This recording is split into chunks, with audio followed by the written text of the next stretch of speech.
Palabra y vida. Con el padre Manuel Horta, desde Sevilla.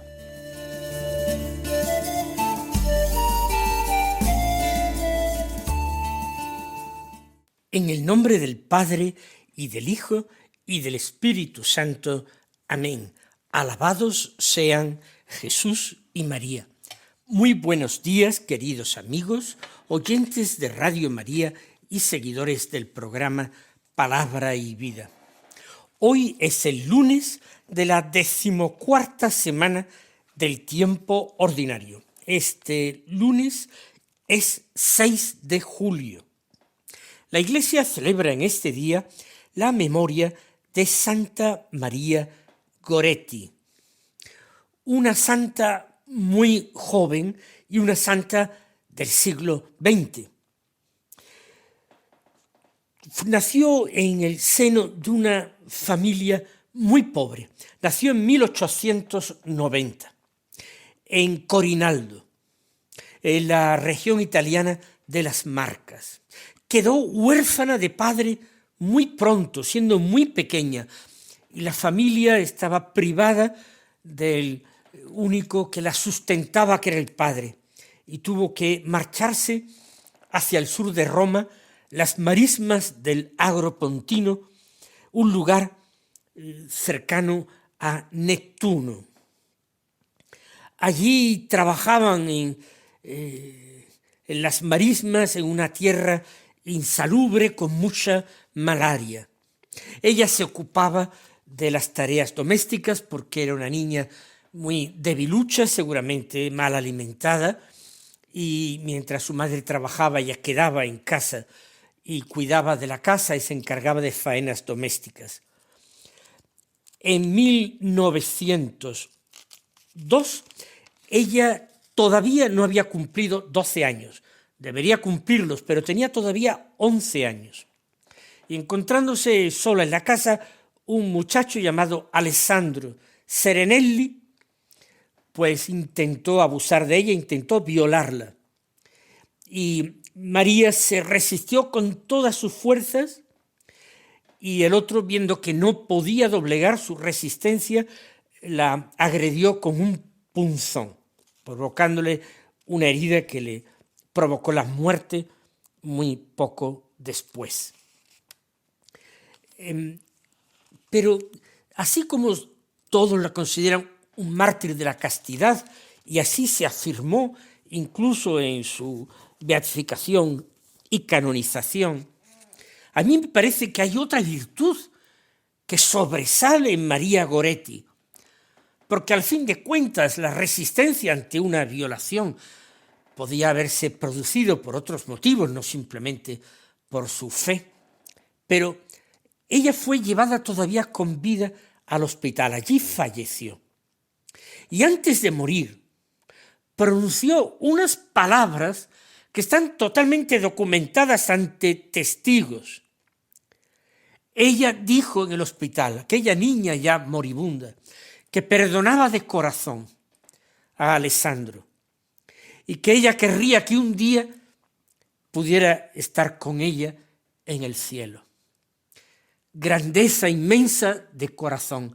Esa es la virtud de María Goretti, no solo la pureza, sino la capacidad inmensa de perdonar a quien había primero intentado deshonrarla y en segundo lugar le había dado muerte. Y ella sabía ya que moría y lo perdonó, como Jesucristo perdonó mientras lo crucificaban a sus verdugos. Pero eso no quedó infecundo. Alessandro fue a la cárcel y después de allí en la cárcel vivió una profunda conversión. Y cuando salió de la cárcel fue a encontrar a la madre de María Goretti y le pidió perdón por haberla dejado sin hija. Y vivió toda su vida una vida de penitencia, muriendo plenamente reconciliado con Dios admirando a María Goretti, a la que siempre consideró una santa. La canonización vino en el año 1950, 48 años después de su muerte. Y su madre, la madre de María, asistió a esta canonización, lo cual no es frecuente. Ha pasado en nuestros días con la persona de Carlo Acuti. Carlo Acuti, su madre, asistió también a su canonización. Pero bueno, los procedimientos de beatificación y de canonización son muchísimos más rápidos hoy, o por lo menos lo fueron en el caso de Carlo Acuti, y eso de que no murió, y eso que Carlo Acuti no murió mártir, y María Goretti sí, pero así todo, el proceso llevó 48 años. Pues vamos ahora a escuchar la palabra de Dios que se proclama en la liturgia de la misa del día. Seguimos en el capítulo 9 del Evangelio de San Mateo, del que hoy tomamos los versículos 18 al 26. Dicen así: en aquel tiempo, mientras Jesús hablaba, se acercó un jefe de los judíos que se arrodilló ante él y le dijo: mi hija acaba de morir, pero ven tú, impón tu mano sobre ella y vivirá. Jesús se levantó y lo siguió con sus discípulos. Entretanto, una mujer que sufría flujos de sangre desde hacía 12 años, se le acercó por detrás y le tocó la orla del manto, pensando que con solo tocarle el manto se curaría. Jesús se volvió y al verla le dijo: ánimo, hija, tu fe te ha salvado. Y en aquel momento quedó curada la mujer. Jesús llegó a casa de aquel jefe y al ver a los flautistas y al alboroto de la gente, dijo: retiraos. La niña no está muerta, está dormida. Se reían de él. Cuando echaron a la gente, entró él, cogió a la niña de la mano y ella se levantó. La noticia se divulgó por toda aquella comarca. Es posible que quizás nos recuerde este episodio más haberlo leído en San Marcos, que ofrece otros detalles y más numerosos detalles. Por ejemplo, aquel jefe era jefe de la sinagoga y se llamaba Jairo. Todo eso lo cuenta San Marcos. Y viene a pedir a Jesús que vaya a su casa, y rápido, porque su hija está en las últimas. Mientras que, como lo cuenta San Mateo, la niña ha muerto. Y entonces la petición de aquel jefe de los judíos, esa petición cambia de sentido. Parece que aquel hombre está pidiendo directamente a Jesús que resucite a su hija. Pero vamos nosotros en diálogo con el Señor a meditar este texto. Y comenzamos invocando su santo nombre. Señor Jesús, hoy contemplamos cómo, mientras todavía estás hablando a la multitud, alguien irrumpe en medio de la gente con un corazón desgarrado. No espera que tú termines la enseñanza. No tiene miedo a interrumpir el dolor por la muerte de una hija. No entiende de protocolos, de cortesías, de turnos, de ahora es cuando me toca.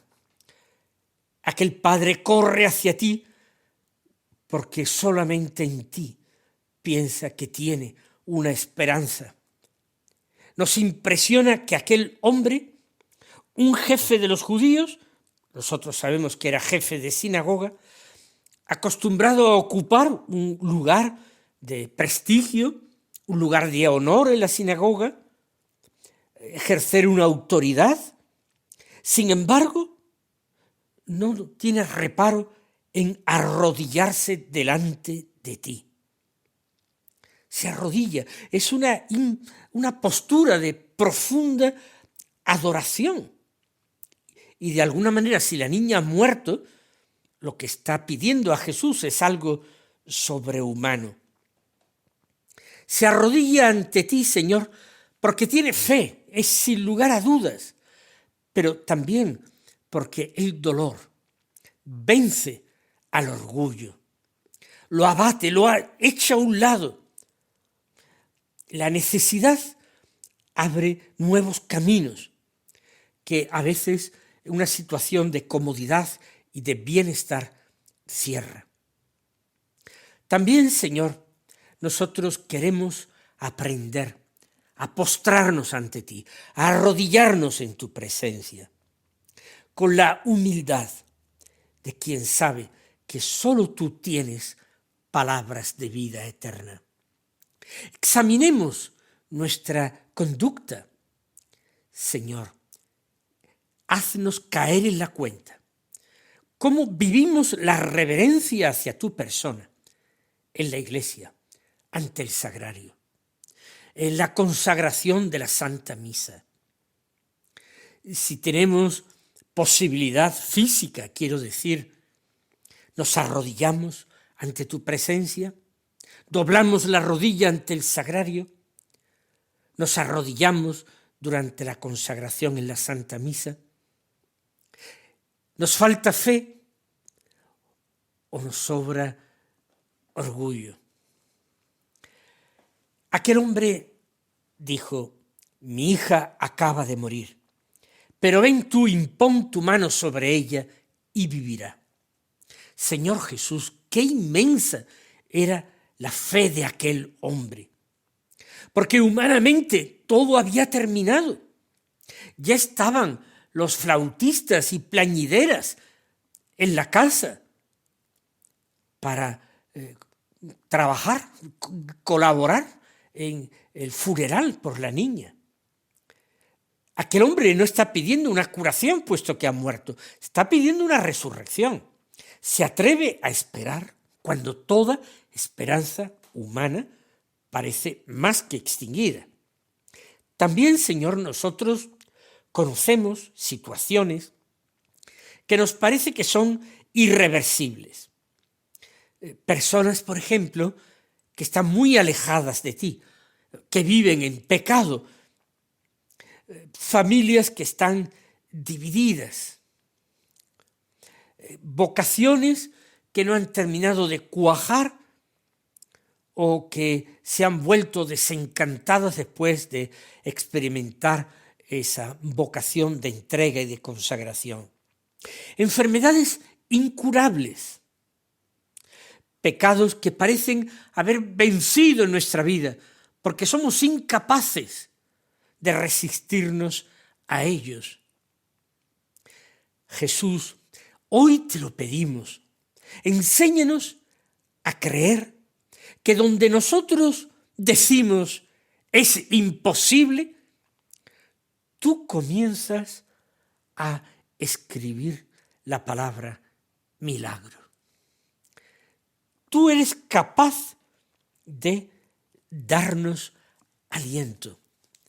Eres capaz de obrar lo inimaginable. Y ciertamente nuestra confianza en ti, Señor, va a trazar los límites de tu poder. A veces nuestra desconfianza te ata las manos, Señor, ata las manos de tu misericordia. Sin embargo, la confianza sin medida, el abandono, posibilita que tú, si quieres, si es tu voluntad, puedas actuar y puedas realizar esos signos de vida que tantas veces realizaste en el Evangelio. Señor Jesús, también nos llama la atención que tú no retrasaste la respuesta. No quisiste terminar de dar tu enseñanza, y eso que el texto dice que mientras tú estabas hablando, se acercó aquel jefe de los judíos. Jesús no termina su discurso, no pide más detalles.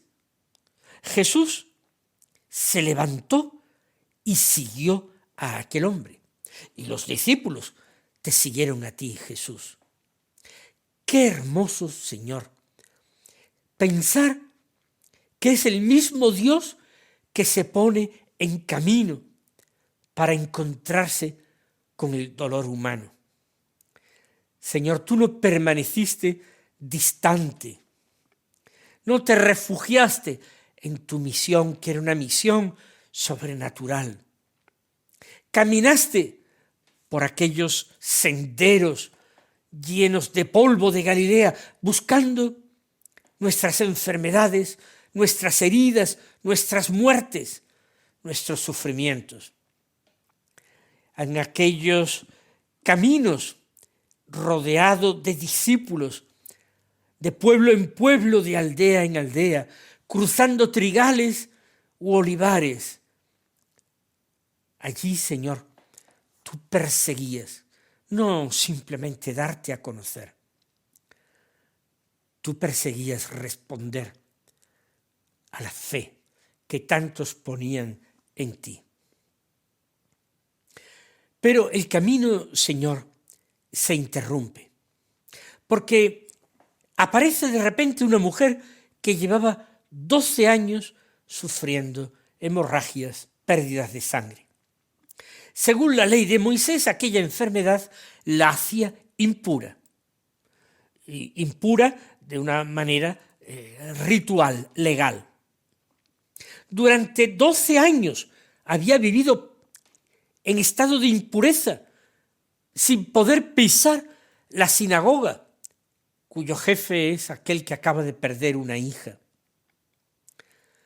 12 años de muerte tiene la mujer, 12 años de enfermedad, 12 años tiene la hija del jefe que acaba de morir.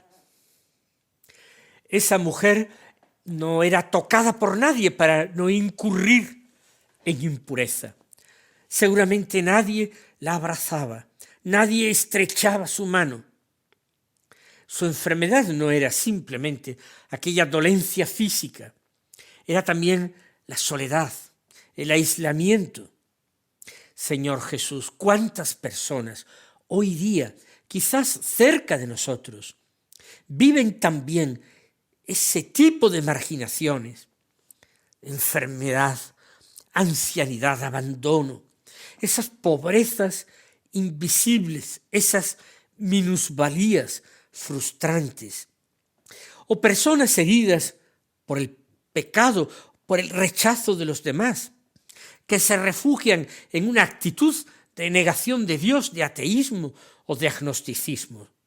Señor, haznos capaces de acercarnos a ellos con la delicadeza con que solo tú sabes hacerlo. Aquella mujer no se atrevió a hablarte, ni siquiera quiere detenerte, hacerte perder el tiempo. Solo toca discretamente la orla de tu manto por detrás. Nosotros a veces necesitamos grandes experiencias para encontrarte. Queremos pequeños, grandes milagros en nuestra vida, pero rodeados de ceremonias, de gestos, de ritos, de experiencias sensibles. Sin embargo, a ella le bastó un pequeño gesto de fe para abrir su corazón a la gracia, el tuyo a la misericordia. Ella decía, con solo tocar su manto me curaré. No exige más explicaciones, no quiere ningún protagonismo. Y ciertamente no quedó defraudada su esperanza, porque tú, Señor, le dijiste, ánimo, hija. Tu fe te ha salvado. El Señor no dice, mi poder divino te ha curado, aunque ciertamente sea así. Él quiere enseñar a esta mujer y a nosotros también que la fe, el abandono, la confianza abre las puertas por las que entra la gracia.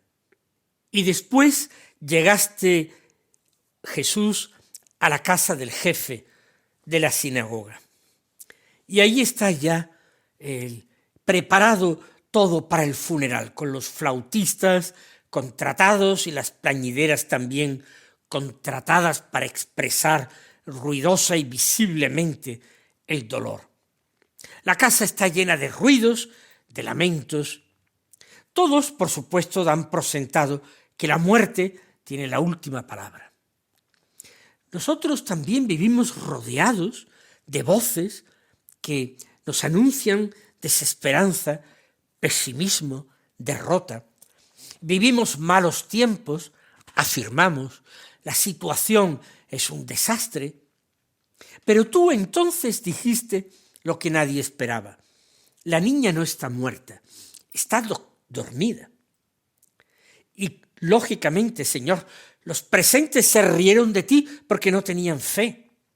Cuando la lógica de Dios entra en conflicto con la lógica del mundo, pues provoca esa risa, pero una risa amarga, no alegre. Quizás ellos pensaron que tú eras un ingenuo. Pero, Señor, tú a nosotros, líbranos de esa arrogancia, de ese sarcasmo que nace de la incredulidad. Y danos la valentía de seguir creyendo, incluso cuando otros se burlen de nuestra confianza puesta en ti. Que otros piensen que somos ingenuos, que somos ignorantes, que lo piensen, Señor, pero que no dejemos de confiar en ti y de proclamar nuestra fe y nuestra esperanza en ti. Señor, a continuación, tú hiciste salir a todas aquellas gentes. Les dijiste a los que armaban alboroto, retiraos. Y cuando terminaron de echar a la gente, entraste tú en la habitación donde estaba la niña muerta. El ruido primero tenía que retirarse, acallarse, para que pueda hablar Dios en el silencio. Muchas veces nuestro corazón, Señor, está lleno de voces, preocupaciones, noticias, distracciones, y tu presencia nos pasa desapercibida. Enséñanos, Señor, el valor de la oración silenciosa, de la adoración de la Eucaristía, por ejemplo, de esos momentos en que lejos del ruido del mundo nosotros podemos permanecer algunos minutos a solas contigo. Y entraste en la habitación, tomaste a la niña de la mano, gran delicadeza la tuya, y la levantaste. No temes contaminarte, Señor, de nuestra muerte y de nuestras enfermedades. Tú contagias la vida, y la niña se levantó. Se levantó, el mismo verbo que empleará el evangelista para hablar de tu resurrección. Señor de la vida, ten misericordia de nosotros. Mis queridos hermanos, el Señor os colme de sus bendiciones y hasta mañana si Dios quiere.